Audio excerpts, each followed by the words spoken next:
മധുരമൊഴിയിലേക്ക് എല്ലാവർക്കും ഒരിക്കൽ കൂടി സ്നേഹസ്വാഗതം. ഏഞ്ചൽസ് ആർമിയുടെ ഒരു സ്വർഗീയ സമ്മാനം കുടുംബങ്ങൾക്ക് വേണ്ടി, നമ്മുടെ മക്കളെ വിശുദ്ധിയിൽ വളർത്താൻ, അവരെ വിശുദ്ധരുടെ കൈ പിടിച്ചുകൊണ്ട് സ്വർഗത്തിലേക്ക് ആനയിക്കാൻ മാതാപിതാക്കൾക്കുള്ള ഒരു ചെറിയ സമ്മാനം. ഇന്ന് നമ്മോടൊപ്പം സഹായിക്കാനായിട്ട് ഒരു പിടി വളരെ വിശിഷ്ടാതിഥികൾ കൊണ്ടാണ് നമ്മുടെ ഇന്നത്തെ മധുരമൊഴി എപ്പിസോഡ് ധന്യമായിരിക്കുന്നത്. ആദ്യം നമ്മുടെ പ്രിയപ്പെട്ട ജസ്റ്റിൻ അച്ഛൻ തന്നെ പരിചയപ്പെടാം. ജസ്റ്റിൻ പിനിയറോ. അച്ഛൻ വിജയപുരം രൂപതക്കാരനാണ്. കുറച്ച് കാര്യങ്ങൾ അച്ഛനെ പറ്റി പറയാനുണ്ട്. വ്യക്തിപരമായിട്ട് പറഞ്ഞു തുടങ്ങാം. ഒന്ന്, അച്ഛൻ എൻ്റെ കൂടി ആത്മീയ പിതാവും കുമ്പസാരക്കാരനൊക്കെയാണ് 2-3 വർഷമായിട്ട്. അതോടൊപ്പം തന്നെ 1983 കേരളത്തിൽ ഇന്ത്യയിലെ തന്നെ ആദ്യത്തെ രാജ്യാന്തര കരിസ്മാറ്റിക് കൺവെൻഷൻ എറണാകുളത്ത് നടന്നപ്പോൾ അതിനകത്ത് പ്രധാനപ്പെട്ട കീ ഫിഗറായിരുന്നു. അതായത് കേരളത്തിൽ ഇന്ത്യയിൽ തന്നെ കരിസ്മാറ്റിക് പ്രസ്ഥാനം, ഈ ഒരു വലിയൊരു ആത്മീയ ശാഖ വളരാൻ കാരണമായി തീർന്ന പ്രധാനപ്പെട്ട ആൾ. പിന്നീട് അച്ഛൻ ഇതിൻ്റെ ഒരു ബാക്ക് കട്ടനിൽ നിന്നുകൊണ്ട് തന്നെ ഒത്തിരി പേരെ വളർത്തുകയായിരുന്നു. അതുകൊണ്ട് നമുക്കിന്ന് ഭയങ്കര ധന്യമാണ് അച്ഛനെ നമ്മോടൊപ്പം കിട്ടിയിരിക്കുന്നത്. അച്ഛനിപ്പോൾ തെള്ളകത്തുള്ള അവരുടെ പ്രീസ്റ്റ് ഹോമിൽ താമസിക്കുകയാണ്. ഞങ്ങൾ തമ്മിലുള്ള പരിചയം അച്ഛൻ സെമിനാറിലായിരുന്ന സമയത്ത് കുറേ നാളെന്നെ സഹായിച്ചിട്ടുണ്ട്. ഒത്തിരി വൈദികരെ, വിശുദ്ധരായ വൈദികരെ വാർത്തെടുക്കാനും ഒത്തിരി അൽമായ നേതൃത്വത്തെ വാർത്തെടുക്കാനും കാരണമായിട്ട് ജസ്റ്റിൻ അച്ഛനെ മധുരമൊഴിയിലേക്ക് സ്നേഹപൂർവ്വം സ്വാഗതം ചെയ്തുള്ളത്. അതോടൊപ്പം തന്നെ അച്ഛൻ ഇപ്പോൾ ഏഞ്ചൽസ് ആർമിയുടെ ആത്മീയ പിതാവും കൂടിയാണ്. നമ്മളൊപ്പം ഉള്ള കുടുംബം വളരെ വിശിഷ്ടമായൊരു കുടുംബമാണ്. അത് നമ്മുടെ വിഷയമായിട്ട് ബന്ധപ്പെട്ട കുടുംബം കൂടിയാണ്. നിങ്ങളതിന് പരിചയപ്പെടുത്തിക്കോളൂ നിങ്ങളെ. എൻ്റെ പേര് അഗസ്റ്റിൻ ബിയക്കര, വൈഫിൻ്റെ പേരും ബീന അഗസ്റ്റിൻ. ഞാനിവരെ പരിചയപ്പെടുന്നത് ആദ്യമായി കാണുന്നത് ഇന്നാണെങ്കിലും നേരത്തെ പരിചയപ്പെടുന്നത് ഒരു മാഗസിനിൽ വായിച്ചിട്ടാണ്. 2 കറുത്ത കുപ്പായക്കാർ കാപ്പിപ്പൊടി അച്ഛന്മാരുടെ മാതാപിതാക്കളായിട്ടാണ് ഇവരെ പരിചയപ്പെടുന്നത്. ഇവർ 2 ആൺമക്കൾ ഒരേ ദിവസം കപ്പൂച്ചിൻ സഭയിൽ വിശുദ്ധ പുരോഹിതരായിട്ട് ഉയർത്തപ്പെട്ടതാണ്. അതുകൂടി ഒന്ന് പറഞ്ഞോളൂ ആദ്യം തന്നെ. മക്കൾ എവിടെയാണ്, പേരെന്താണ്? 3 മക്കളാണ് എനിക്കുള്ളത്. 2 പേര് കപ്പൂച്ചൻ സഭയിലെ അച്ഛൻ, ഒരു മകളെ മറ്റേ വിവാഹം കഴിച്ചു പല സൈഡിൽ മക്കൾ 3 പേരിൽ 2 പേര് ആൺമക്കൾ, 2 പേരും പുരോഹിതരായി.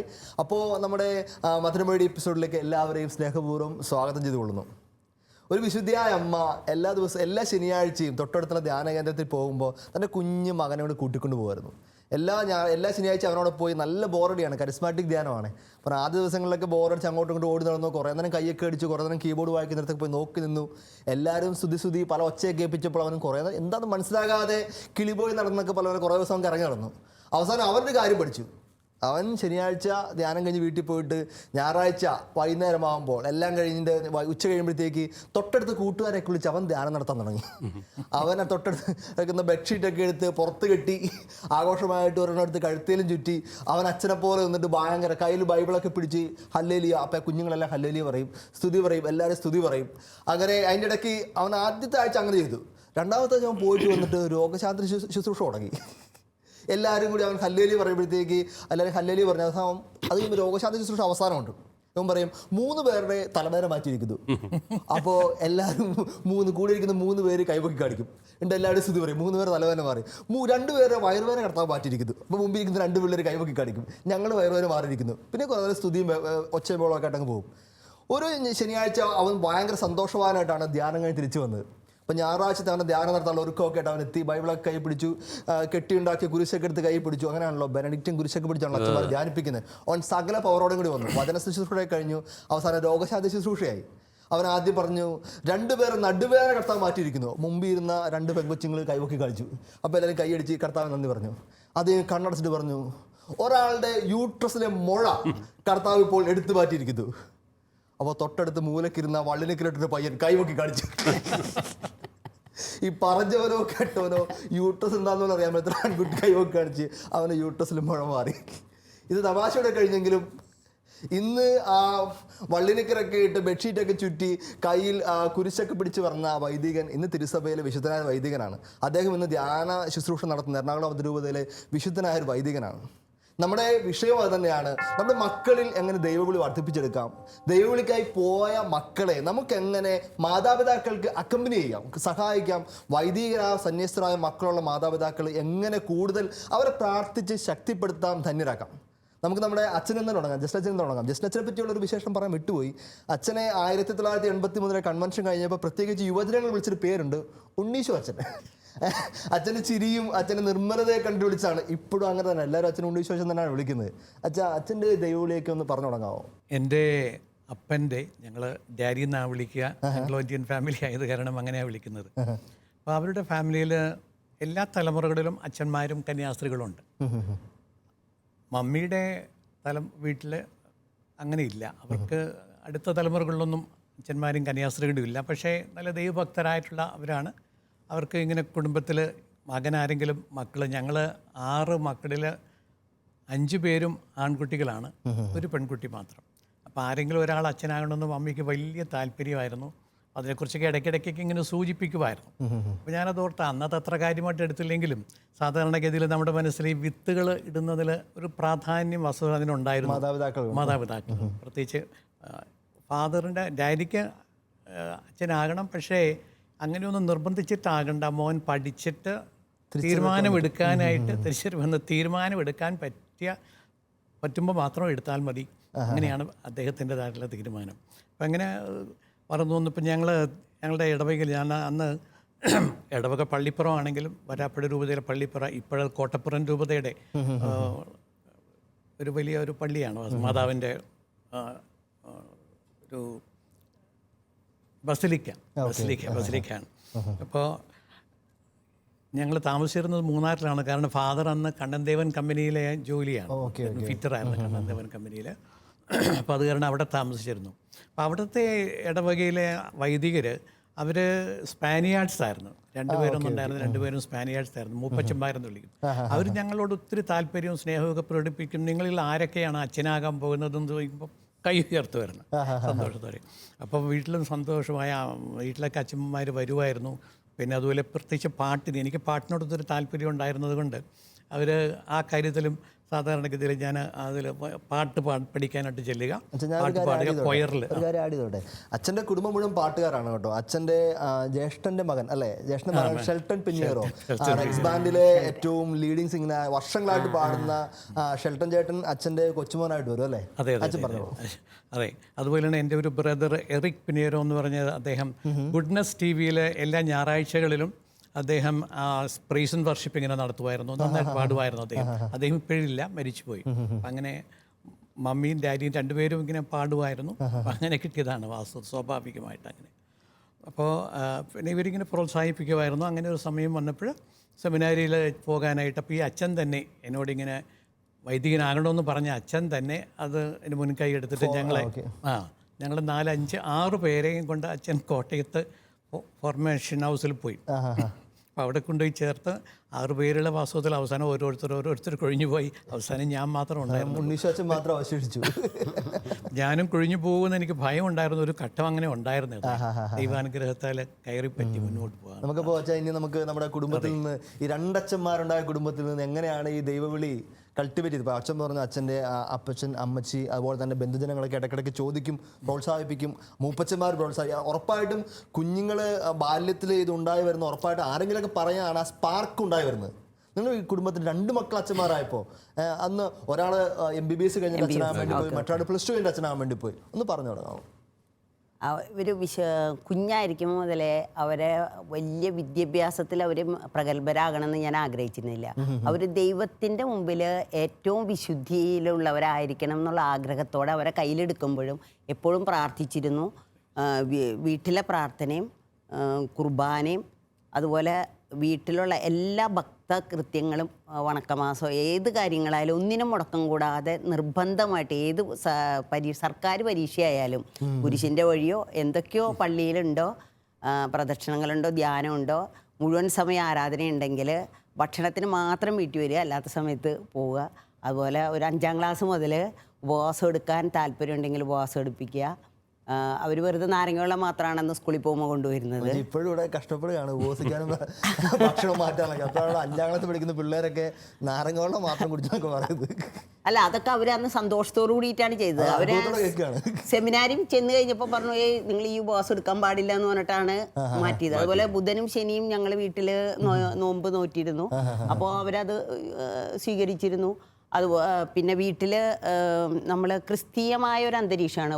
ഒരു ക്രിസ്തീയ പ്രസിദ്ധീകരണങ്ങളല്ലാത്തതൊന്നും തന്നെ നമ്മൾ വീട്ടിൽ ഉപയോഗിച്ചിരുന്നില്ല. ഇത് വളരെ പ്രധാനപ്പെട്ട ഒരു വാലിഡ് പോയിന്റ് ആണല്ലോ. മക്കൾക്ക് ചെറുപ്പം മുതൽ ആത്മീയ ഗ്രന്ഥങ്ങൾ കൊണ്ട് അത് കഴിയുന്നത്രയും നമ്മൾ വാങ്ങിച്ചിരുന്നു. അവർക്ക് കുട്ടികളായിരിക്കുമ്പോൾ TV ഓഫ് ചെയ്യുന്ന പരിപാടിയുണ്ട്. ആണല്ലേ? കുറച്ച് മാസങ്ങളോളം പരീക്ഷയൊക്കെ ഒരു മാസങ്ങളോളം 10ാം ക്ലാസ് ആവുമ്പോൾ അവർ പിന്നെ തന്നെ സിനിമ പറയും. കാണാനൊന്നും അത്ര താല്പര്യമില്ല. ഞാൻ സിനിമ കണ്ടിട്ട് വർഷങ്ങളായിട്ടുണ്ട്. പ്രത്യേകിച്ച് മക്കള് സെമിനാരിൽ പോയെന്നുണ്ടെങ്കിൽ ഇപ്പോഴും സിനിമയും ടി വിയിലെ ഒരു ഏതെങ്കിലും സ്പെഷ്യലായിട്ടുള്ള നൈറ്റ് വിജിലോ വേറെ ഏതെങ്കിലും ആർട്ടിക്കൽ അല്ലാത്തത് ഞാൻ കാണാറില്ല. കാരണം എന്താ വെച്ചിട്ടുണ്ടെങ്കിൽ എനിക്കതിൻ്റെ മക്കൾക്ക് വേണ്ടിയിട്ട് തന്നെയുള്ള ഒരു പ്രത്യേക ത്യാഗമായിട്ട് തന്നെ ഞാൻ ചെയ്തിട്ടുണ്ട്. എൻ്റെ വീട്ടിൽ 14 മക്കളാണ്. 14 മക്കളാണ്. ഒരു ക്ലാസ് ഇപ്പൊ 11 പേരുള്ളൂ ഇപ്പൊ ജീവിച്ചിരിപ്പുള്ളൂ. പക്ഷെ അന്ന് ഞങ്ങൾക്ക് ഖുർആനിക്ക് കമ്പൽസറിയാണ്, ചെറിയ കുട്ടിയോട്ട് എല്ലാവരും. അത് കമ്പൽസറി. നിങ്ങൾ പള്ളിയിലേക്ക് പോകുന്നൊക്കെ ഒരു പ്രദക്ഷിണം പോകുന്ന അതുകൊണ്ട് അപ്പച്ചൻ അവിടെ പള്ളിയിൽ വാച്ച് ചെയ്യും, നമ്മൾ വന്നെന്ന് തോന്നുള്ളൂ. എല്ലാവരും ക്യൂവിൽ എത്തിയിട്ടുണ്ടോ? ആരും മിസ്സായിട്ടില്ല. അത് ഞങ്ങൾക്ക് കണ്ടിന്യൂ ആയിട്ട് ഇതുവരെ ഖുർആൻ മുടക്കി. അത് മക്കളിലേക്കും കൊടുക്കാനായിട്ട് പറ്റിയല്ലോ. തന്നെ അവരുടെ വീട്ടിലും. ഇന്ന് രാവിലെ തൃശ്ശൂരിൽ നിന്ന് പുറപ്പെടുന്നതിന് മുമ്പ് രാവിലെ കുർബാന കഴിഞ്ഞ ഉടനെയാണ് ഇന്റർസിറ്റിയിൽ എവിടെ ടൂർ പോയാലും ആദ്യം ലോഡ്ജ് നോക്കുന്നതിന് മുമ്പ് സ്ഥലം കണ്ടുവയ്ക്കും. അത് കുർബാന സ്വീകരിച്ചു. എൻ്റെ ചെറിയ മോള് ബി ഫാമിന് ട്രിവാൻഡ്രം മെഡിക്കൽ കോളേജിൽ സീറ്റ് കിട്ടി. അപ്പൊ എനിക്കൊരു സന്തോഷം തോന്നി, അതിന്റെ മുമ്പിൽ പള്ളികളുണ്ടല്ലോ എന്ന്. അപ്പൊ കൂട്ടിന് പോകാൻ ആളില്ല എന്ന് പറഞ്ഞിട്ട് അവള് കുർബാനയ്ക്ക് പോയില്ലെന്ന് ഒരു ദിവസം ഫോൺ വിളിച്ചു. അന്ന് ചേച്ചി കുർബാനയ്ക്ക് പോയില്ലെങ്കിലേ ചേച്ചി പഠിക്കണം, ഇങ്ങോട്ട് പോരേ.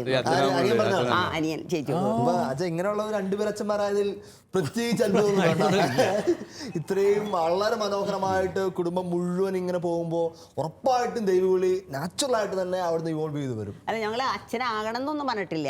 പക്ഷെ ഞാൻ ഇവരോട് ഒരു കാര്യം പറഞ്ഞിരുന്നു. ഈ മാജിക് കാണാൻ കുട്ടികൾക്കൊക്കെ ഭയങ്കര ഇഷ്ടമല്ലേ? അപ്പോൾ ലോകത്തിലെ ഏറ്റവും വലിയ മാജിക് എന്താന്ന് ചോദിച്ചാല് പിടികിട്ടാത്തൊരു കാര്യമാണല്ലോ മാജിക് എന്ന് പറയുന്നത്. അതായത് യേശു ആ വാഴ്ത്തപ്പെടുന്ന അപ്പവും വീഞ്ഞും യേശുവിന്റെ രക്തവും ശരീരമായിട്ട് മാറ്റും. അത് ആ മാജിക്കാരൻ വൈദികനാ. അത് വൈദികനായാൽ മാത്രമേ ആ മാജിക് പഠിക്കാൻ പറ്റുള്ളൂ. അതിനു മുമ്പ് ഇരുന്നിട്ട് എന്ത് വേണമെങ്കിലും കാണിക്കാം. അങ്ങനെ ഞാൻ ചെറുപ്പത്തിൽ അങ്ങനെ ഒരു പോയിന്റ് പറഞ്ഞിട്ടുണ്ട്. പക്ഷെ അതൊക്കെ അവർക്ക് പിന്നീടാണ് അറിയാതെ സ്വാധീനിച്ചിട്ടുണ്ട്. അതുപോലെ ഒരു കാര്യം, എന്ത് കാര്യവും പ്രാർത്ഥിച്ചിട്ടല്ലാതെ വീട്ടിൽ നിന്ന് പുറത്തിറങ്ങില്ല. ഏത് കാര്യത്തിന് പോകണമെങ്കിലും പ്രാർത്ഥിച്ചിട്ടേ പുറത്തിറങ്ങും. ഈ ഒരു കുടുംബത്തില് ഈ വൈദികരെ കുറിച്ച് ഇങ്ങനെ കുറ്റം പറയുക, അവർ വിമർശിക്കയില്ല. അപ്പം ഞങ്ങളുടെ വീട്ടിലത് വലിയൊരു പോയിന്റായിരുന്നു. ആരെങ്കിലും അങ്ങനെ എടുത്തു പറഞ്ഞ് ഏതെങ്കിലും പിള്ളേരെ ചിലപ്പം ഒന്ന് സൂചിപ്പിച്ച് തുടങ്ങിയാലും ഉടനെ മമ്മി അല്ലെങ്കിൽ ഡാഡി ഇന്റർവ്യൂൻ ചെയ്തിട്ട് പറയും നോ നത്തിങ്, അവർ വിശുദ്ധരാണ്. അവർ ചില വൈദികരൊക്കെ പോയതായിട്ട് ഇങ്ങനെ അപൂർവമാണ് അക്കാലത്തുള്ളൂ എന്ന് പറഞ്ഞപ്പോൾ ഇല്ല മോനെ, അതൊന്നും സംഭവിക്കത്തില്ല, അവരൊക്കെ വൈദികരാണ്, ദൈവത്തിൻ്റെ ആൾക്കാരാണ്, നമ്മൾ ഒരിക്കലും അവരെക്കുറിച്ച് അങ്ങനെ വിധിക്കരുത്. ഞാൻ ഈ അടുത്തൊരു കുടുംബത്തിൽ പറഞ്ഞ കേട്ടാണ്, കുടുംബങ്ങൾ വികാരിച്ചിന് ബുദ്ധിമുട്ടുകളൊക്കെ കാര്യമായിട്ട് ഇടവകെ വന്നപ്പോഴത്തേക്ക് വീട്ടിൽ ഡിസ്കഷൻ വന്നു. അപ്പോഴത്തേക്ക് തന്നെ പപ്പ കൈ കാണിച്ചു ഇങ്ങനെ. അപ്പോൾ ബാക്കി മുതിർന്നവരൊക്കെ നിർത്തി, കാരണം പിള്ളേർ അവിടെ ഇരിപ്പുണ്ട്. കാരണം അത് അവർ പറയുകയാണ്, ഇത് എൻ്റെ ഉറപ്പായിട്ട് വൈദികർക്ക് സന്യസ്തർക്കൊക്കെ തെറ്റ് പറ്റിയിട്ടുണ്ടായിരുന്നു. പക്ഷേ അത് വീട്ടിൽ കുഞ്ഞുങ്ങളുടെ മുമ്പിൽ ഡിസ്കസ് ചെയ്യേണ്ട കാര്യമല്ല. കാരണം അവരിൽ നല്ല മുഖങ്ങളും നല്ല ചിത്രങ്ങളൊക്കെ ഉള്ളപ്പോൾ ഇടർച്ചകളൊക്കെ ഉണ്ടാവും. അത് അവരുടെ പ്രായമാകുമ്പോൾ അവർക്ക് മനസ്സിലായിക്കോളും. അത് പറഞ്ഞ് വാർത്തയാക്കി ഗോസിപ്പുകളാക്കി ചർച്ച ചെയ്യേണ്ട സ്ഥലങ്ങളല്ല ക്രൈസ്തവർ. ഒരു അപ്പൻ വളരെ ധീരമായിട്ട് പറഞ്ഞാൽ ഓർക്കുന്നുണ്ട്. ഒരു വീട്ടിൽ ഇതിനെതിരായിട്ട് ഇങ്ങനെ അവിടെ വരുന്ന എല്ലാ വൈദികരെയും കുറിച്ച് ഇങ്ങനെ വിമർശിച്ച് ബ്രേക്ക്ഫാസ്റ്റിനായാലും ശരി, ഉച്ചയ്ക്ക് ഊണിനായാലും ശരി, വിഭവം പോലെ. അപ്പോൾ അത് പക്ഷേ എന്താ സംഭവിച്ചത്, അവിടെ ഒരു സിസ്റ്റർ വേണ്ടി പോയിട്ടുണ്ടായിരുന്നു. പോയി കുറച്ച് കഴിഞ്ഞപ്പോൾ സിസ്റ്റർ വീട്ടിൽ വരുമ്പോഴും ഇങ്ങനെ വിധിക്കുകയും എങ്ങനെ എന്തെങ്കിലും കുറ്റം കൊണ്ടുവന്നിട്ട്, പക്ഷെ അവരെല്ലാം പള്ളിയിൽ പോവുകയൊക്കെ ചെയ്യുന്ന വ്യക്തികളാണ്, നല്ല മനുഷ്യരാണ്. പക്ഷേ എങ്ങനെ അതെ പക്ഷേ കുറച്ച് കഴിഞ്ഞപ്പോൾ എനിക്ക് അത്ഭുതം തോന്നി. കുറച്ച് കഴിഞ്ഞപ്പോൾ ആ സിസ്റ്ററും പോയി. അപ്പം ഞാൻ ഓർത്തത് ഇങ്ങനെ ഇരുന്ന് പറയുന്നത് കൊണ്ടായിരിക്കാം ചിലപ്പോൾ അവർക്കും അങ്ങനെ സ്വാധീനം ഉണ്ടായിരുന്നു. ഞങ്ങൾ പ്രാർത്ഥന എത്തിക്കുമ്പോഴേക്കേ ഞങ്ങൾ മുട്ടുകുത്തിയിട്ട പിള്ളേരോട് മുട്ടുകുത്താൻ പറയുള്ളൂ. അത് വളരെ പ്രധാനപ്പെട്ട കാര്യമാണ്. അല്ലെങ്കിൽ പിള്ളേർ ചോദിക്കും എന്താ അപ്പം കയറി. അത് തിരിച്ചു അങ്ങനെയല്ല ചെയ്യണത്, ഞങ്ങൾ ചെയ്ത് കാണിച്ചിട്ട്. ഉപവാസമായാലും പ്രാർത്ഥന, ഏത് കാര്യത്തിലും മക്കൾക്ക് വേണ്ടിയിട്ട് പ്രാർത്ഥിക്കുക. ഞാൻ എപ്പോഴും മനസ്സിൽ വിചാരിച്ചിരിക്കുന്ന ഒരു കാര്യമാണ്, അതായത് മക്കൾക്ക് അമ്മമാർക്ക് കൊടുക്കാനുള്ള ഏറ്റവും വലിയ സമ്പത്ത് പ്രാർത്ഥനയാണ്. അതായത് അവരുടെ മുഖം വാടിക്കണ്ടാൽ, അല്ലെങ്കിൽ അവർ നമുക്ക് പിടികിട്ടാത്ത എന്തോ അവരുടെ മനസ്സിലോ സംശയാസ്പദമായി എന്തെങ്കിലും ഉണ്ടെങ്കിൽ ഉടനെ ദൈവത്തോട് പ്രാർത്ഥിച്ചാൽ ആ കാര്യം ക്ലിയർ ചെയ്യും. നോന്ന് ഞാൻ അവരോട് പറയാറില്ല. മക്കൾ സെമിനാറിൽ ചേർന്ന ശേഷം എങ്ങനെയാണ് നിങ്ങൾ അവരെ പ്രാർത്ഥിച്ച് സഹായിച്ചത്? അവരെങ്ങനെ ശക്തിപ്പെടുത്തിയത് എങ്ങനെയാണ്? ഞാനെന്ന് വെച്ചാൽ ഞാൻ പണ്ടേ ഉപവാസം 25 നോമ്പും 50 നോമ്പും അതുപോലെ എല്ലാ വെള്ളിയാഴ്ചയും ചൊവ്വാഴ്ചയും ഞാൻ ഉപവാസം എടുക്കുമായിരുന്നു. പിന്നെ അതിനു മുമ്പേ ഇറച്ചിയും മീനും ഉപേക്ഷിച്ചെങ്കിലും ഈ സെമിനാരിൽ പോയതിന് ശേഷം ഇറച്ചിയും മീനും മുട്ടയും ഒരു കാരണവശാലും ഉപയോഗിച്ചില്ല. പട്ടത്തിന്റെ അന്ന് എല്ലാവരും നിർബന്ധിച്ചപ്പോൾ ഇഷ്ടമില്ലാതെയാണ് വർഷത്തേക്ക് മൊത്തം ഉപവാസം നോയമ്പായിരുന്നു ഉപയോഗിച്ചത്. ഒരു വർഷം ഒരു വർഷം ഉപയോഗിച്ചു. അത് വീട്ടില് മോളും എല്ലാവരും മരുമകനും ഒരു പട്ടത്തിന് വേണ്ടിയിട്ട് എല്ലാ പ്രത്യേകിച്ച് മക്കള് അച്ഛനാവാനും സിസ്റ്റേഴ്സായി പോയവർക്കുള്ള നല്ലൊരു സ്പിരിച്വൽ ടൂളാണിത്. കുഞ്ഞുങ്ങൾക്ക് വേണ്ടി പ്രാർത്ഥിച്ച് ഉപവസിച്ച് ഒരുങ്ങുക എന്നുള്ളത്. ഞങ്ങളുടെ സെമിനാരിയിൽ അടുത്തിടെ ഫസ്റ്റ് ഇയറിലെ പിള്ളേർ ആസ്പിറൻസിലെ പിള്ളേരെ അകത്തോട്ട് കയറ്റി കഴിഞ്ഞപ്പോഴത്തേക്ക് റക്ടച്ചൻ മാതാപിതാക്കൾ എല്ലാവരും വിളിച്ചു കൂട്ടി. പിള്ളേരൊക്കെ സെമിനാരിൽ കയറി 1-ാം ദിവസം തന്നെ. എന്നിട്ട് റക്ടച്ചൻ എല്ലാ മാതാപിതാക്കളും ചുറ്റും വട്ടം നിർത്തിയിട്ട് അച്ഛൻ പറയാണ്, ദയവ് ചെയ്ത് നിങ്ങൾ ഈ കുഞ്ഞുങ്ങളെ മറക്കണമെന്ന് ഞാൻ പറയത്തില്ല, പക്ഷെ എല്ലാ ദിവസവും ഓർക്കണം. സാധാരണ സെമിനാറിൽ കയറുമ്പോൾ നിങ്ങൾ ഈ വീട് മറക്കണം, അങ്ങനെയൊക്കെയല്ല, നിങ്ങൾ ആരും മറക്കരുത്. കൂടുതൽ നേരം മക്കളെ ഓർക്കണം, എന്നിട്ട് അവർക്ക് വേണ്ടി നന്നായിട്ട് പ്രാർത്ഥിക്കണം, വല്ലപ്പോഴൊക്കെ ഒന്ന് കാണണം. ഞാൻ കുഞ്ഞുങ്ങൾക്ക് എഴുത്ത് എഴുതണം, എല്ലാ ദിവസവും അവരെ ഓർത്ത് ഒരു നിമിഷമെങ്കിലും പ്രാർത്ഥിക്കണം. എനിക്ക് ഒരു അത്ഭുതം തോന്നി. കാരണം പുള്ളി പറഞ്ഞു തുടങ്ങി, ആരും മറക്കരുത്, കൂടുതൽ ഓർക്കണം, പണ്ടത്തേക്കാൾ കൂടുതൽ ഓർക്കണമെന്ന്. അപ്പച്ചൻ പറഞ്ഞോളൂ. എൻ്റെ അപ്പച്ചൻ ചെറുപ്പത്തിലേ പറഞ്ഞിട്ടുണ്ട്, അച്ഛന്മാരെ ആരും കുറ്റം പറയരുത്, അഭിഷിക്തരെ പറ്റി ഒന്നും പറയാൻ പാടില്ല. അത് തന്നെ ഞാൻ പിള്ളേരോടും പറഞ്ഞു കൊടുക്കാറുണ്ട്. അത് തന്നെ അവർ എപ്പോഴും അവർക്ക് ഒരു അച്ഛന്മാരോട് ബഹുമാനം എപ്പോഴും സ്തുതി പറയലും. നാച്ചുറലായിട്ട് പൗരത്വത്തോട് സ്നേഹവും ബഹുമാനവും ഒക്കെ കൂടി വന്നായിരുന്നല്ലേ. നമുക്കിനി അച്ഛനിലേക്ക് ഒന്ന് തിരിച്ചു പോകും. അച്ഛൻ്റെ സെമിനാരി കാലഘട്ടം വീട്ടിൽ നിന്ന് പോകുന്നപ്പോൾ മാതാപിതാക്കളൊക്കെ ഒരുക്കി വിട്ടു. സെമിനാരിൽ വെച്ച് ഇങ്ങനെ പേരൻസ് ഒക്കെ പ്രാർത്ഥിച്ച് ധൈര്യപ്പെടുത്തിയ നല്ല അനുഭവങ്ങൾ ഉണ്ട്. ഒന്നാമത്തെ കാര്യം ഞാനത് നേരത്തെ പറയാനായിട്ട് വിട്ടുപോയി. എനിക്ക് വിക്കുണ്ടായിരുന്നു. അച്ഛനോ? വിക്കുള്ള ഈ വളരെ ധീരനായ അച്ഛൻ്റെ പ്രസംഗമൊക്കെ ഇപ്പോഴും ഈ പ്രായത്തിലും തീപ്പൊരിയാണ്. വിക്കുണ്ടായിരുന്നു. അപ്പോൾ അത് എൻ്റെ വലിയൊരു വേദനയായിരുന്നു. അവസാനം സെമിനാരിയിൽ ഈ ഞങ്ങളുടെ ലെസൺസ് പരീക്ഷയുടെ സമയത്ത് അവതരിപ്പിക്കേണ്ടതായിട്ടുണ്ട്. പ്രത്യേകിച്ച് ചില സമയത്ത് ഈ തീസിസ് പോലെയുള്ള പ്രസൻറ്റേഷൻ. അപ്പോൾ പ്രസൻറ്റേഷന് വന്ന് ഒരിക്കൽ ഓർക്കുന്നുണ്ട്, പ്രസൻറ്റേഷന് വന്ന് ഞാൻ ലെസൺസ് കയ്യിൽ ഉണ്ടായിരുന്നു. അപ്പോൾ അച്ഛൻ പറഞ്ഞിട്ട് അത് വേണമെങ്കിൽ കയ്യിലിരുന്നോട്ടെ, ഇടയ്ക്ക് വേണമെങ്കിൽ നോക്കണമെങ്കിൽ നോക്കാം, പക്ഷെ താൻ അവിടെ പോയി പ്രസൻറ്റ് ചെയ്യണം. പോയിട്ട് പ്രസൻറ്റ് ചെയ്യാൻ നോക്കിയിട്ട് ഞാൻ ആ കടലാസ് ചുരുട്ടി കാര്യമായിട്ടൊന്നും പറയാൻ പറ്റില്ല.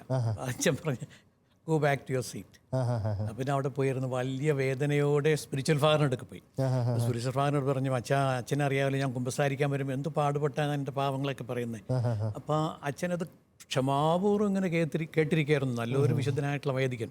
അതിനുശേഷം ഞാൻ പറഞ്ഞു, അച്ഛാ ഇനി എനിക്ക് പറ്റത്തില്ല, ഒരിക്കലും എനിക്ക് പറ്റില്ല, ദയവായിട്ട് ഞാൻ വീട്ടിൽ പോകാൻ അനുവദിക്കണം. അച്ഛൻ പെട്ടെന്നിങ്ങനെ പാവമെല്ലാം മാറിയിട്ട് പറഞ്ഞു, no you can go home, if you go home you will repent. അത് കാരണമല്ല എന്ന് പറഞ്ഞു. അപ്പോൾ എനിക്ക് അത്ഭുതം തോന്നി, വിക്കന്മാരായിട്ടുള്ള അച്ഛന്മാരെ ഞാൻ ആരെയും കണ്ടിട്ടില്ല. അപ്പോൾ എൻ്റെ ദൈവമേ, ഇതിനെക്കുറിച്ച് നേരത്തെ ഓർത്തില്ല, ആരും എന്നെ അത്രയും കോഷൻ ചെയ്തില്ല. ഒരുപക്ഷെ അവരെൻ്റെ വിക്കിനെ കുറിച്ച് അറിഞ്ഞുകൂടാഞ്ഞിട്ടായിരിക്കും അങ്ങനെ വന്നു. അതെ. അപ്പോൾ ഞാൻ വീട്ടിലേക്ക് ഇങ്ങനെ എഴുതി, മമ്മിക്ക് എഴുതി, mummy I am coming home because I have the stuttering, the stammering. വീട്ടിൽ പലപ്പോഴും ഇംഗ്ലീഷ് സംസാരിച്ച് പഠിച്ചിട്ടുണ്ട്. അത് എളുപ്പമായിട്ട് ഇങ്ങനെ തോന്നി, ആംഗ്ലോ ഇന്ത്യൻ ഫാമിലി ആയത് കാരണം. അപ്പം മമ്മി ഞാൻ ഓർത്ത് അനുകൂലമായിട്ട് മറുപടി അയക്കും, മോനെ ഇങ്ങ് പോര്, തിരിച്ചു പോര്, സാരമില്ല, എന്ത് ചെയ്യാനാ, ദൈവത്തിൻ്റെ ഇഷ്ടം അങ്ങനെ ആയിരിക്കും, തിരിച്ചു പോരും, അങ്ങനെ എഴുതുന്ന ഞാൻ ഓർത്തു. പക്ഷെ പുള്ളിക്കാരത്തെ അങ്ങനെ എഴുതിയില്ല. Don't worry about all that my son, when the time comes, God will bless you and he will give you the blessing. അത്ഭുതം തോന്നിയായിരുന്നു. അപ്പോൾ എനിക്കത് അന്നേരം വിഷമമാണ് തോന്നിയത്, ദൈവമേ മമ്മി എന്നെ മനസ്സിലാക്കിയില്ലല്ലോ. പക്ഷേ ദൈവത്തിൻ്റെ പരിപാലനയാണെന്ന് അറിയാമായിരുന്നു. അതിനുശേഷം പിന്നെ നമുക്കറിയാം. പിന്നെ അത് അങ്ങനെ വാസ്തവത്തിൽ വീട്ടിൽ പിന്നെ അവരെപ്പോഴും പ്രാർത്ഥിക്കുമായിരുന്നു. മമ്മി എല്ലാ ദിവസവും സ്റ്റാമറിങ് ഓവർകം ചെയ്യാനായിട്ട് പറ്റത്തില്ലായിരുന്നു. വെച്ചാൽ നമ്മളത് ശ്രമിക്കും തോറും ചിലപ്പോൾ കൂടുതലും സ്റ്റാമറിങ്. കർത്താവ് പിന്നീട് ഈ നവീകരണ ധ്യാനത്തില് ആന്തരിക സൗഖ്യം വഴി ഈശോ അത് എടുത്തു മാറ്റിയത്, അത്ഭുതകരമായിട്ട് എടുത്തു മാറ്റിയതാണ്. അങ്ങനെയാണ് കൃപ കിട്ടിയത്. കാരണം ഇപ്പം അതിനുശേഷം പലരും ഇങ്ങനെ വിക്ക് മാറ്റാനായിട്ട്, പിള്ളേരുടെ വിക്ക് മാറ്റാൻ എൻ്റെ അടുത്ത് പറഞ്ഞു വിടുമായിരുന്നു. കുറച്ച് അച്ഛനൊരു കുഞ്ഞ് അത്ഭുത പ്രവർത്തനം കൂടിയാണ്. ഞാനിത് വേറൊരു പോയിന്റ് ഒന്ന് പറയാൻ ആഗ്രഹിക്കുകയാണ്. പ്രത്യേകിച്ച് മക്കള് അല്ലെങ്കിൽ സിസ്റ്റേഴ്സ് ആവാനോ അച്ഛനാവാനൊക്കെ സെമിനാറിൽ പോയവര്, കുഞ്ഞുങ്ങൾ സ്ട്രഗിൾ ചെയ്യുന്നത്, പഠിക്കാൻ ബുദ്ധിമുട്ടുള്ളവർ, ഇതുപോലെ ഫിസിക്കൽ ഇഷ്യൂസ് ഉള്ളവർ, രോഗമുള്ളവരൊക്കെ സ്ട്രഗിൾ ചെയ്യുന്നവർ, അച്ഛൻ പറഞ്ഞ പ്രധാനപ്പെട്ട ഒരു കാര്യമാണ്, ദയവ് ചെയ്ത് നിങ്ങൾ അതിനെപ്പറ്റി പേടിക്കരുത്. മാതാപിതാക്കൾ പ്രാർത്ഥിച്ചുകൊണ്ടേയിരിക്കുക, ബലപ്പെടുത്തിക്കൊണ്ടേയിരിക്കുക. കർത്താവ് വിളി തന്നിട്ടുണ്ടെങ്കിൽ അവൻ ഉറപ്പായിട്ട്, ഞാൻ ഓർക്കുന്നു, ഞാൻ എൻ്റെ സെമിനാരി കാലഘട്ടത്തിൽ എനിക്ക് നടുവേദന കൂടി ഞാൻ ബെഡ് റിഡൻ ആയി പോയതാണ്. അപ്പോൾ എന്നോടൊരു വെല്ലിച്ചൻ വന്ന് പറഞ്ഞു, Jerin you will be terminated from Alexander seminary, no doubt. ഞാൻ നോഷിട്ടില്ലായിരുന്നു. ഞാൻ പതുക്കെ മുറി അടച്ച് ടോയ്ലറ്റിൽ കയറി കുറ്റിയിട്ടിട്ട് ഞാൻ വലിയ വായി കിടന്ന് കരഞ്ഞു. പൈപ്പ് ഓൺ ചെയ്തിട്ട് വലിയ വായി കിടന്ന് കരഞ്ഞു. കാരണം എനിക്ക് ഇമാജിൻ ചെയ്യാൻ പറ്റില്ല ഞാൻ അത്ര കൊതിയോടെ സെമിനാരി വന്നിട്ട് എന്നോട് തിരിച്ചു പൊക്കളാൻ പറയുമെന്ന്. കാരണം എനിക്ക് ക്ലാസ്സിൽ പോകാൻ പറ്റുന്നില്ല, ഒന്നും ചെയ്യാൻ പറ്റുന്നില്ല. ഞാൻ എപ്പോഴും ബെഡിൽ കിടപ്പാണ്. അപ്പോൾ കൂട്ടുകാരൊക്കെ എന്നെ കസേരയിലൊക്കെ എടുത്തോണ്ടാണ് പള്ളിയിലൊക്കെ പോയിക്കൊണ്ടിരുന്നത്. കുറേ മാസങ്ങളോളം ഒന്നും ചെയ്യാൻ പറ്റില്ല. അപ്പോൾ എൻ്റെ ഗുരുവച്ചനൊന്നുമില്ല. ഗുരുവച്ചൻ ഒരു ജോൺ പള്ളിത്തിരുത്തൽ, വിശുദ്ധനായ അച്ഛനാണ് ജോൺ പള്ളിത്തിരുത്തൽ. അപ്പോൾ അച്ഛനന്ന് വൈകുന്നേരം തിരിച്ചൊന്ന് പറഞ്ഞു, ഞാനിങ്ങനെ ടോയ്ലറ്റിൽ കയറി കഥയൊക്കെ അടച്ച് കഥ. അച്ഛൻ വന്നിട്ട് പറയാണ്, നാണയില്ലേ നിനക്ക്? കർത്താവല്ല നിന്നെ വിളിച്ചത്, ആരുടെ തീരുമാനിച്ചത്? നിന്നെ പറഞ്ഞു വിടാൻ പറ്റുമോ?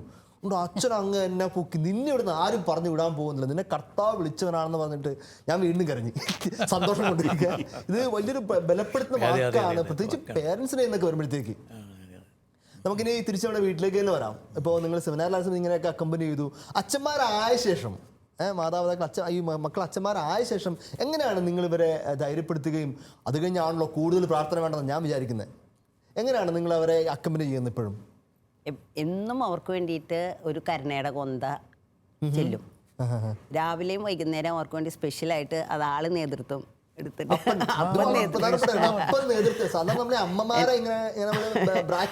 എന്നെക്കാളും കൂടുതൽ ആള് പ്രാർത്ഥിക്കും പേഴ്സണലായിട്ട്. ഞാനിങ്ങനെ ചടപറ പ്രാർത്ഥിച്ചിട്ടുണ്ടാവും. ഞാനിപ്പോൾ ഇന്നിപ്പോൾ നാളെ ഒരു ക്ലാസ് ഉണ്ട്, ക്ലാസ് ഉണ്ട്, അമ്മ ഇന്നതുണ്ട്, ഇങ്ങനെയുണ്ട്. അപ്പം ഞാൻ ഇടയ്ക്ക് ചോദിക്കും എന്തെങ്കിലും കാര്യം പറയുമ്പോൾ പ്രാർത്ഥിച്ചില്ലേ എന്ന് ചോദിക്കും. നീ പ്രാർത്ഥിച്ചു കഴിഞ്ഞാൽ കാര്യം റെഡിയാവുന്നു. ഏതെങ്കിലും അവിടെ സെമിനാരിൽ എന്തെങ്കിലും കാര്യം അല്ലെങ്കിൽ ഏത് കാര്യത്തിനും. ഞാനും അമ്മച്ചിനെ എപ്പോഴൊന്നും ഫോൺ വിളിക്കാറില്ല. പക്ഷേ ഞാൻ ഒരിക്കലും മുടക്കാതിരിക്കുന്നത്, ഞാൻ എന്തെങ്കിലും പ്രോഗ്രാം ചെയ്യാൻ പോകുന്നുണ്ടെങ്കിൽ, ക്ലാസ് പ്രത്യേകിച്ച് ശാലോമിലേക്ക് പോകുന്നുണ്ടെങ്കിൽ എപ്പോഴും ഞാൻ നാട്ടിലുണ്ടാകുന്ന സമയത്ത് അതിന് മുമ്പ് എപ്പോഴും അമ്മച്ചിനെ പോയി കാണാൻ വേണ്ടി പോകുമായിരുന്നു. ഇതിപ്പോൾ വളരെ പ്രധാനമാണ്. അച്ഛന്മാർക്കും സിസ്റ്റേഴ്സിനൊക്കെ ഉള്ള വളരെ ഉപദേശിക്കാൻ വിചാരിക്കരുത്, ഒരിക്കലും വീടിനെ അമ്മേനെയൊക്കെ മറക്കാതിരിക്കുക എന്നുള്ള വളരെ പ്രധാനപ്പെട്ട കാര്യമാണ്. പലപ്പോഴും സെമിനാറിലേക്ക് വന്ന് തിരക്കൊക്കെ വന്നു കഴിയുമ്പോഴത്തേക്ക് നമ്മൾ ഗ്രാജുവലി മറന്നു പോകുന്ന കാര്യമാണ്. പക്ഷേ ഓർക്കുക, അനുഗ്രഹം മേടിക്കാനായിട്ടോ എപ്പോഴും വിളിക്കുക എന്നൊക്കെ പ്രധാനപ്പെട്ട കാര്യമാണ്. എനിക്ക് പ്രാർത്ഥനയിൽ ഡെയിലി പ്രയറിൽ അവർക്ക് വേണ്ടി എന്നും പ്രാർത്ഥിക്കും. ഓരോരുത്തരുടെ പേര് വെച്ചിട്ട് അല്ല രണ്ടുപേരുടെയും പേര് മറ്റേ മകളുടെയും അതെല്ലാം എല്ലാവർക്കും വേണ്ടിയിട്ട് പ്രാർത്ഥിക്കും. പോയാലും പ്രാർത്ഥിക്കും, രാവിലെയും വൈകുന്നേരം ഉള്ള പ്രാർത്ഥനയിലും പ്രാർത്ഥിക്കും. അമ്മമാരുടെ ഒരു വലിയൊരു പ്രത്യേകത കൂടിയാണ്. അപ്പന്മാർ മാറ്റിയെടുത്തതല്ല. എൻ്റെ ചായ മരിക്കുന്നവരെ എല്ലാ ദിവസവും എൻ്റെ പേര്, ഞാൻ അച്ഛനാവുന്നതിന് മുമ്പ് ചായ മരിച്ചതാണ്, എല്ലാ ദിവസവും പേര് പറഞ്ഞ് പ്രാർത്ഥിക്കുമായിരുന്നു. കാരണം ഞാൻ പണ്ടൊരിക്കൽ ഷെയർ ചെയ്തതാണ് ഒരു എപ്പിസോഡിൽ വെച്ചിട്ട്. ഞങ്ങളുടെ സെമിനാരിൽ നിന്നൊരു ഒരു പ്രാർത്ഥന തന്നെ, ചാവറപിതാവിൻ്റെ പ്രാർത്ഥന എന്ന് പറഞ്ഞിട്ട് എങ്ങനെ വൈദിക വിദ്യാർത്ഥികൾക്ക് വേണ്ടി പ്രാർത്ഥിക്കണം എന്ന് പറഞ്ഞിട്ട്. അപ്പോൾ ഞാനത് വീട്ടിൽ കൊണ്ട് പണ്ട് കൊടുത്താൽ ഫസ്റ്റ് ഇയർ ചേർന്ന സമയത്ത് 2000 കൊടുത്തതായിരുന്നു. അപ്പോൾ അത് കഴിഞ്ഞിട്ട് എൻ്റെ അമ്മച്ചി ഇപ്പോഴും ചെല്ലാറുണ്ട്. ഇപ്പോഴും കൊന്ത കഴിയുമ്പോൾ അവസാനത്തെ പ്രാർത്ഥന അതാണ്, ഞങ്ങളുടെ മകനായ ജെറിനെ ഒരു വിശുദ്ധ വൈദികനാക്കി മാറ്റണമേ. ഞാൻ അച്ഛനായ കാര്യമൊക്കെ അമ്മച്ചി മറന്നുപോയി. അമ്മച്ചി ഇപ്പോഴും ചൊല്ലിക്കൊണ്ടിരിക്കുക, അച്ഛനാകാൻ വേണ്ടിയുള്ള പ്രാർത്ഥനയാണ്. ഇതാണ് അമ്മമാരുടെ ഒരു പ്രാർത്ഥനയുടെ വലിയൊരു ബലം എന്ന് പറയുന്നത്. അച്ഛൻ എങ്ങനെയാണ് ഈ വൈദിക ജീവിതത്തിലേക്ക് എത്തിയ ശേഷം ഒരു അക്കമ്പനിമെന്റ് എങ്ങനെയാണ് പാരൻസിന്റെ? എൻ്റെ ആ വിക്ക് ഞാനോർത്ത് ചിലപ്പോൾ പൗരോഹിത്യ അഭിഷേകം കിട്ടുമ്പോൾ വിക്ക് മാറിപ്പോകുമായിരിക്കുന്നു. പക്ഷെ പൗരോഹിത്യമൊക്കെ കഴിഞ്ഞിട്ട് അതിനുശേഷം ഒരു ചെറിയ സദ്യയൊക്കെ ഉണ്ടായിരുന്നല്ലോ. അതിനുശേഷം നന്ദി പറയാനായിട്ട് എന്നോട് പറഞ്ഞു. ഞാൻ എഴുന്നേറ്റ് നന്ദി പറയാൻ നോക്കിയപ്പം വിക്ക് മാറിയിട്ടില്ലെന്ന് അന്നേരം മനസ്സിലായി. ഞാൻ ഓർത്ത് എൻ്റെ ദൈവമേ, ഒരു ഇച്ഛാഭംഗമായിരുന്നു അന്നേരം ഇങ്ങനെ തോന്നുന്നത്. പിന്നെ അന്ന് ഇത്രയും നമുക്ക് ആ വിശ്വാസം അങ്ങോട്ട് വളർന്നിട്ടില്ല. കർത്താവ് ശരിയാക്കുമെന്ന് അറിയാം. പക്ഷേ വീട്ടുകാർക്ക്, മമ്മിക്കത് നല്ല വിശ്വാസമായിരുന്നു യഥാർത്ഥത്തിൽ. പിന്നെ ഈ നവീകരണ ധ്യാനത്തിലേക്ക് വന്നു കഴിഞ്ഞപ്പോഴാണ് വാസ്തവത്തിൽ കർത്താവ് അത് എടുത്തു മാറ്റിയതുപോലെ അങ്ങോട്ട് മാറ്റി. അപ്പോൾ എനിക്ക് ഈശോയെക്കുറിച്ച് പ്രഘോഷിക്കണം, ലോകം മുഴുവനും പോകണം, പങ്കുവയ്ക്കണം എന്നുള്ള ശക്തമായ അഭിഷേകം പരിശുദ്ധാത്മാവ് ഇങ്ങനെ തന്നായിരുന്നു. പിന്നെ അതിനുശേഷം പൗരോഹിത്യത്തിലൊരു വിഷമമായിട്ട് ഇങ്ങനെ വന്നിരുന്നു കുറേ നാൾ. ഞാൻ അതീ അവസാന കാലത്ത് വാസ്തവത്തിൽ എനിക്കൊരു രോഗം വന്നിട്ട് ക്രമേണ അത് മാറി ഡിപ്രഷൻ പോലെ ഇങ്ങനെ വന്ന്, എന്നിട്ട് ഈശോ എന്നെ ഉപേക്ഷിച്ചു, എന്നെ വിട്ടുകളഞ്ഞു, പരിശുദ്ധാത്മാവ് എന്നെ വിട്ടുകളഞ്ഞു, പരിശുദ്ധ അമ്മ അടുത്തില്ല എന്നൊരു തോന്നലിങ്ങനെ വന്നിട്ട് എന്നെ ഗ്രസിച്ചിട്ട് എനിക്ക് സഹിക്കാൻ വയ്യായിരുന്നു. രാത്രി ഉറക്കമൊന്നുമില്ല. ഇപ്പോൾ വചനങ്ങളാണെങ്കിൽ നെഗറ്റീവായിട്ടുള്ള വചനങ്ങളൊക്കെയാണ് കിട്ടുന്നത്. സാവുളിൽ നിന്ന് പരിശുദ്ധാത്മാവ് വിട്ടുപോയിട്ട് പിന്നെ ദുരാത്മാവ് അവൻ്റെ കൂടെ ഉണ്ടല്ലോ. ഇപ്പോൾ ഞാൻ ഓർത്ത ദൈവമേ, പരിശുദ്ധാത്മാവ് വിട്ടുപോയാൽ ദുരാത്മാവായിരിക്കും എൻ്റെ കൂടെ, വേദന സഹിക്കത്തില്ല. അപ്പം എനിക്ക് പരിചയമുള്ള വ്യക്തികളെ വിളിക്കുന്നു. ഒരാൾ സിസ്റ്റർ എൽസിസിനെ ഇങ്ങനെ വിളിച്ചു. ഞാൻ പറഞ്ഞായിരുന്നു, എടോ കൊച്ചേ, ഞാൻ കൊച്ചിയെന്നാണ് വിളിക്കുന്നത്, കാരണം എൻ്റെ ധ്യാനത്തിലേക്ക് പണ്ട് അവർ കൂടിയിട്ടുള്ളതാണ്. രാത്രി 2 മണിയായപ്പോൾ ഒരിക്കലും ഇങ്ങനെ വിളിച്ചപ്പോൾ, അച്ഛാ എപ്പോൾ വേണമെങ്കിലും വിളിച്ചോ, ഞാൻ ഫോൺ ഓണാക്കി വെച്ചേക്കാമെന്ന് പറഞ്ഞു. ഞാൻ പറഞ്ഞു, മോളെ അന്ധകാരമാണ്, ഭയങ്കര അന്ധകാരമാണ്. ഒരു തരി വെട്ടം പോലും ഇല്ല. ഒന്ന് പ്രാർത്ഥിക്കണേ. അപ്പോൾ പുള്ളിക്കാരത്തി ഒരു പ്രാർത്ഥിക്കുമായിരുന്നു. വേറെ ചില വൈദികരുണ്ടായിരുന്നു, അവരും ഇങ്ങനെ പ്രാർത്ഥിക്കുമായിരുന്നു. അപ്പം ഞാൻ ഒരിക്കൽ ഇങ്ങനെ ഈശോയുടെ നാമം വിളിച്ച് 10, 300, 400, 500 വിളിച്ചിട്ടെങ്കിൽ സ്വർഗം ഇങ്ങനെ നിശബ്ദമായിട്ട്, ഹെവൻ വാസ് ബ്രാസ് എന്നൊക്കെ പറയുന്ന പോലെ ആ രീതിയിൽ. അപ്പോൾ ഞാൻ ഓർത്ത് മാതാവിനെ വിളിക്കാം, മാതാവ് ഒരിക്കലും ഉപേക്ഷിക്കില്ലല്ലോ. മാതാവിനെ വിളിച്ച് പറയുമ്പോൾ ഉള്ളിൽ നിന്നൊരു ഫീലിങ്ങിന് വരിക, ഈശോ ഇല്ലാത്തടത്ത് മാതാവും ഇല്ല, ഒരു വിശുദ്ധരും ഉണ്ടാവില്ല. ഒക്കെ നെഗറ്റീവുകളായിരുന്നു. പിന്നീട് വാസ്തവത്തിൽ കർത്താവ് അത്ഭുതകരമായിട്ട് ആ സൗഖ്യം തന്നപ്പോൾ മനസ്സിലാതെ ഈശോ ഇങ്ങനെ കൂടെ ഉണ്ടായിരുന്നു, ഈശോ മുഴുവൻ സമയം കൂടെ ഉണ്ടായിരുന്നു. അതുകൊണ്ടാണ് വാസ്തവത്തിൽ നീ നിരാശപ്പെടാതെ, ചിലപ്പോൾ ഈ കൊന്തയൊക്കെടുത്ത് വലിച്ചെറിയണമെന്ന് തോന്നിയിട്ടുണ്ട്, ചില സമയത്ത് ആത്മഹത്യ ചെയ്യണമെന്നുള്ള ചിന്ത. അപ്പം നരകം ഇങ്ങനെ നീ 2 ദിവസം കഴിയുമ്പോൾ ഞങ്ങളുടെ കൂടെ കൂടും എന്നുള്ള ചില വർത്തമാനങ്ങളൊക്കെ ഉള്ളിൽ നിന്ന് ഇങ്ങനെ വരുന്നുണ്ട്, നരകവും നരകാഗ്നിയൊക്കെ മുഴുവനും. അപ്പോൾ തോക്കിൻ്റെ കാര്യം ഇങ്ങനെ ഓർമ്മിപ്പിച്ചെന്നാണ്, തോക്കിൻ്റെ കയ്യിലില്ല. അപ്പോൾ അത് ആവശ്യമില്ല, അവിടെ ഫാനുണ്ടല്ലോ, ഫാൻ അല്പം ഒന്ന് പൊക്കിയിട്ട് അതിനകത്ത് ഈ ചെറുവിരൽ കുത്തിയാൽ മതിയല്ലോ എന്നൊക്കെയുള്ള ചിന്തകൾ. ഞാനും അത്ഭുതപ്പെട്ടു പോയി. ഒരിക്കലും മുമ്പ് അങ്ങനത്തെ ചിന്തകളൊന്നും വന്നിട്ടില്ല. പിന്നീടാണ് വസ്തുത അറിഞ്ഞ് ചില വിശുദ്ധരിങ്ങനെയൊക്കെ, വിശുദ്ധരായിട്ടല്ല, പക്ഷേ ഇങ്ങനെ ചില അനുഭവങ്ങൾ ഉണ്ടാക്കി കർത്താവിനെ അതിനകത്തുനിന്ന് പുറത്തു കൊണ്ടുവന്നപ്പോൾ അതൊരു വലിയൊരു വീണ്ടും ജനനം തൻ്റെ ഒരു പ്രതീതിയായിരുന്നു. ഞാനത് വേറൊരു ആംഗിളിൽ പങ്കുവെക്കാൻ ആഗ്രഹിക്കുകയാണ്. അതായത് ഇതൊരു വൈദികന് യഥാർത്ഥ ജീവിതം. ഞാനും ആദ്യമായിട്ടാണ് ഇത്രയും ഡീറ്റെയിൽ അച്ഛൻ ഞങ്ങൾ ഇത്രയും പരിചയം ഇത്രയും ഡീറ്റെയിൽ ആയിട്ട് ആദ്യമായിട്ടാണ് കേൾക്കുന്നത്. കാരണം ഒരു വൈദികൻ അല്ലെങ്കിൽ ഒരു സിസ്റ്റേഴ്സ് അല്ലെങ്കിൽ ഒരു സന്യസ്തം കടന്നു പോകുന്ന ചില ആത്മീയമായ ഇരുണ്ട രാത്രികളൊക്കെ ഉണ്ട്, പിതാക്കന്മാർ പറയുന്ന പോലെ. അതിലൂടെ കടന്നു പോകുമ്പോൾ തീർച്ചയായിട്ടും നിങ്ങളുടെ പ്രാർത്ഥനകളും നിങ്ങളുടെ ബലപ്പെടുത്തലുകളും നിങ്ങൾ ഉയർന്ന നിലവിളികളൊക്കെ തന്നെയാണ് ഒരു അഭിഷിക്തന്റെ ബലവും. ഇത്രയും വിശുദ്ധനായ പുരോഹിതങ്ങൾ പറയുമ്പോൾ എന്നെ പോലെയുള്ള പാവങ്ങളുടെയൊക്കെ അവസ്ഥ എന്തായിരിക്കും? അപ്പോൾ ഉറപ്പായിട്ടും നിങ്ങൾ പരിചയമുള്ള എല്ലാ വൈദികർക്കും വേണ്ടി പ്രാർത്ഥിക്കാനുള്ള, അവരെ ഓർക്കാൻ, പ്രത്യേകിച്ച് വൈദിക വിദ്യാർത്ഥികളെ, അവരാണ് ഏറ്റവും കൂടുതൽ പ്രാർത്ഥന അർഹിക്കുന്ന ഒരു വിഭാഗം. നമ്മൾ പലപ്പോഴും വൈദികർക്ക് വേണ്ടി പ്രാർത്ഥിക്കും, വൈദിക വിദ്യാർത്ഥി പലപ്പോഴും ഓർക്കാറില്ല സാധാരണ ജനം. അതുകൊണ്ട് ഇതൊരു ഇൻവിറ്റേഷൻ കൂടിയാണ് ഈ ഒരു ദിവസം. സാധാരണ എല്ലാവരും ചോദിക്കുന്ന ഒരു ഇതാണ്, ഈ 2 പേരെ അച്ഛനാകാൻ വിട്ടിട്ട് ഒരാളെ പിടിച്ചെടുത്തായിരുന്നില്ലേ, നിങ്ങൾ എങ്ങനെ ജീവിക്കും? 2 ആമക്കൾ 2 പേരും പറഞ്ഞു വിട്ടു, ഒരാളെങ്കിലും വീട്ടിൽ നിർത്തിക്കൂടായിരുന്നു എന്ന്. ഞാൻ പറഞ്ഞു അത് ദൈവം വിളിച്ചിട്ടുള്ള കേസാണ്, നമ്മളായിട്ടുള്ള കളിയല്ല. നമ്മൾ പറഞ്ഞിട്ട് ഒരാൾ പോവില്ല, ഞാൻ പറഞ്ഞ ആരും അച്ഛനാൻ പോകത്തില്ല. അതുകൊണ്ട് ഞാൻ വിളിച്ചു. പിന്നെ അതല്ല, കളക്ടർ എന്ന് പറഞ്ഞാൽ ഏത് ബുദ്ധിയില്ലാത്തവനും പഠിച്ചു കയറി രക്ഷപ്പെടാം, ഒരു അച്ഛനാവാന്ന് പറഞ്ഞാൽ സാധിക്കില്ല. അതൊരു ക്രെഡിറ്റ് ആണ്. അവരില്ലെങ്കിലും ദൈവം നമ്മളെ നോക്കിയോ. അല്ല, അച്ഛനാകാന്നുള്ളത് ഡോക്ടർ, എഞ്ചിനീയർ, ഏത് പ്രൊഫഷനും സാധിക്കും ഇന്നത്തെ ലോകത്തില്. പക്ഷെ ഒരു വൈദികനാകാന്ന് പറഞ്ഞാൽ അത് പ്രത്യേക ദൈവത്തിന്റെ തെരഞ്ഞെടുപ്പ്, വിളിക്കാണ്ട് പോകാൻ പറ്റില്ല നമുക്ക്. അനുഗ്രഹവും. വളരെ വിശുദ്ധനായ ഒരു ന്യൂ ജനറേഷൻ വൈദികനെ നിങ്ങൾക്ക് പരിചയപ്പെടുത്തിയിട്ട് ഈ എപ്പിസോഡ് അവസാനിപ്പിക്കാൻ കരുതുന്നു. 2017 ജൂലൈ 8-ാം തീയതി BBC ന്യൂസ് ചാനൽ ടെലികാസ്റ്റ് ചെയ്ത ഒരു തിരുപ്പട്ടമുണ്ട്. BBC ചരിത്രത്തിൽ ആദ്യമായിട്ടാണ് ഒരു തിരുപ്പട്ടം അവർ ടെലികാസ്റ്റ് ചെയ്യുന്നത്. അത് ഫാദർ ഫിലിപ്പ് മൾഡ്രെയിൻ എന്ന് പറയുന്ന ഒരു അയർലൻഡുകാരൻ്റെയാണ്. 2008 അദ്ദേഹം മാഞ്ചസ്റ്റർ യുണൈറ്റഡ്, ലോകത്തിലെ നമ്പർ 1 ക്ലബ്ബുകളിലൊന്നായ ഇംഗ്ലീഷ് ക്ലബ്ബുകളിലൊന്ന മാഞ്ചസ്റ്റർ യുണൈറ്റഡിൻ്റെ, നമ്മൾ ചുവന്ന ചെകുത്താന്മാരെന്നൊക്കെയാണ് പിള്ളേർ വിളിക്കുന്നവരെ, അത്രയും ഫേമസ് ആയ ക്ലബ്ബിൽ ബെക്കാമിൻ്റെ ഒപ്പം, ലോക ഫുട്ബോളറായ ഡേവിഡ് ബെക്കാമിൻ്റെ ഒപ്പം ഉണ്ടായിരുന്ന കളിക്കാരനായിരുന്നു ഈ ഫിലിപ്പ് മൾഡ്രെയിൻ. അവൻ 2008 സെമിനാരിൽ ചേരുമ്പോൾ 43 കോടി രൂപയാണ് അവൻ്റെ വരുമാനം ഉണ്ടായിരുന്നത്. അവന് വരുമാനം 43 കോടി രൂപ കിട്ടിക്കൊടുന്ന ആളാണ് ഇത് ഉപേക്ഷിച്ചിട്ട് ദൈവവിളിക്ക് പോകുന്നത്. അത്രയും അടിപൊളി, ഭയങ്കര പ്രസരിപ്പുള്ള, തകർപ്പൻ ഒരു കളിക്കാരനായിരുന്നു അദ്ദേഹം. സെമിനാരിൽ ചേരുന്ന സമയത്ത് എല്ലാവരും പറഞ്ഞു, ഇതൊക്കെ ഒരു പെട്ടെന്നുണ്ടായ ചാർജല്ല, 2 ദിവസം കഴിയുമ്പോൾ കളിക്കാൻ തിരിച്ച് വന്നോളൂന്ന്. ഒന്നും സംഭവിച്ചില്ല. അവൻ പുരോഹിതനായിട്ട് തിരുപ്പട്ടം നടത്തുന്നതിൻ്റെ ശുശ്രൂഷകൾ BBCയിൽ അന്ന് ടെലികാസ്റ്റ് ചെയ്തിരുന്നു. നമുക്കിനിയും വിശുദ്ധരായ പുരോഹിതർ വേണം. നമുക്ക് പ്രാർത്ഥിച്ച് അവസാനിപ്പിക്കാം. സ്ഥിരം ഞാനാണല്ലോ പ്രാർത്ഥിക്കുന്നത്. നമുക്ക് ആദ്യമായിട്ടൊരു അച്ഛനെ നമ്മളോട് കിട്ടിയതാണല്ലോ. നമ്മുടെ പ്രിയപ്പെട്ട ജസ്റ്റിൻ അച്ഛനെ തന്നെ നമുക്ക് വേണ്ടി ഇന്ന് പ്രാർത്ഥിക്കുന്നതായിരിക്കും. അച്ഛാ, ഒന്ന് പ്രാർത്ഥിക്കാം. പിതാവായ ദൈവമേ, അങ്ങ് നാമത്തെ ഞങ്ങൾ നന്ദിയോടെ സ്തുതിക്കുന്നു, ഞങ്ങൾ വാഴ്ത്തുന്നു. ഇത് കർത്താവ് നൽകിയ ദിവസമാണ്. ഞങ്ങൾ ആഹ്ലാദിക്കുന്നു ദൈവമേ, അങ്ങേക്ക് ഹൃദയപൂർവ്വം നന്ദി പറയുന്നു, സ്തുതിക്കുന്നു, മഹത്വപ്പെടുത്തുന്നു. നല്ലവനായ ദൈവമേ, ദൈവവിളിയെക്കുറിച്ചുള്ള ഈ ഒരു വിഷയത്തെ ആസ്പദമാക്കി ഞങ്ങളുടെ ഈ ചർച്ച മുന്നോട്ട് കൊണ്ടുപോകാൻ അങ്ങ് ഞങ്ങളെ സഹായിച്ചതിനായി നന്ദി പറയുന്നു. പരിശുദ്ധാത്മാവായ ദൈവമേ, ഞങ്ങൾക്ക് നൽകിയ പ്രകാശത്തെ പ്രതി ഞങ്ങൾ അങ്ങേക്ക് നന്ദി പറയുന്നു. അങ്ങയുടെ കരങ്ങളിലേക്ക് ഞങ്ങളെ എല്ലാവരെയും കർത്താവെ, അതുപോലെ എല്ലാ വൈദികരെയും കർത്താവെ, സന്യസ്തരെയും സെമിനാരി വിദ്യാർത്ഥികളെയും ഒക്കെ ഞങ്ങളിതാ സമർപ്പിക്കുന്നു. എല്ലാവർക്കും പ്രാർത്ഥനയും അനുഗ്രഹവും സമൃദ്ധമായിട്ട് ആവശ്യമുണ്ടെന്ന് ഞങ്ങൾക്കറിയാൻ ഞങ്ങൾ മനസ്സിലാക്കുന്നു. വിശുദ്ധരായിട്ടുള്ള മാതാപിതാക്കന്മാരെ അങ്ങ് ഞങ്ങൾക്കായിട്ട് നൽകിയതിനെ പ്രതി നന്ദി പറയുന്നു. അതുപോലെ തന്നെ തുടർന്നും അങ്ങ് നൽകുമാറാകണമേ എന്ന് അപേക്ഷിക്കുന്നു. നല്ലവനായ ദൈവമേ, ഇന്നേ ദിവസം ഈ ശുശ്രൂഷയിൽ പങ്കുകൊണ്ട സകലരെയും ഇത് ദർശിക്കുന്ന എല്ലാവരെയും കർത്താവ് ഇപ്പോഴങ്ങ് ആശീർവദിക്കണമേ എന്ന് പ്രാർത്ഥിക്കുന്നു. നമ്മുടെ കർത്താവായ ഈശോമിശിഹായുടെ കൃപയും പിതാവായ ദൈവത്തിൻ്റെ സ്നേഹവും പരിശുദ്ധാത്മാവിൻ്റെ സംസർഗവും നാം ഏവരോടും കൂടി ഉണ്ടായിരിക്കട്ടെ, ഇപ്പോഴും എപ്പോഴും എന്നേക്കും. ആമേൻ. ഈശോമിശിഹായ്ക്ക് ഈശോമിശിഹായ്ക്ക് സ്തുതിയായിരിക്കട്ടെ. പ്രിയപ്പെട്ടവരെ, സാധിക്കുമെങ്കിൽ ഒന്ന് മക്കളും അപ്പനും അമ്മയൊക്കെ ചേർന്നിരുന്നിട്ട് നമുക്ക് പരിചയമുള്ള വൈദികരെയൊക്കെ ഒന്ന് ഓർത്തെടുത്തിട്ട് വൈദികർക്ക് വേണ്ടിയുള്ള നിത്യപുരോഹിതനായ ഈശോ എന്ന പ്രാർത്ഥന ഒന്ന് ചേർന്ന് ചൊല്ലുക. സാധിക്കുമെങ്കിൽ എല്ലാ ദിവസവും നിങ്ങളുടെ ജപമാലയുടെ ഭാഗമായിട്ട് ഒന്ന് ചെല്ലാൻ ശ്രമിക്കുക. ആമേൻ.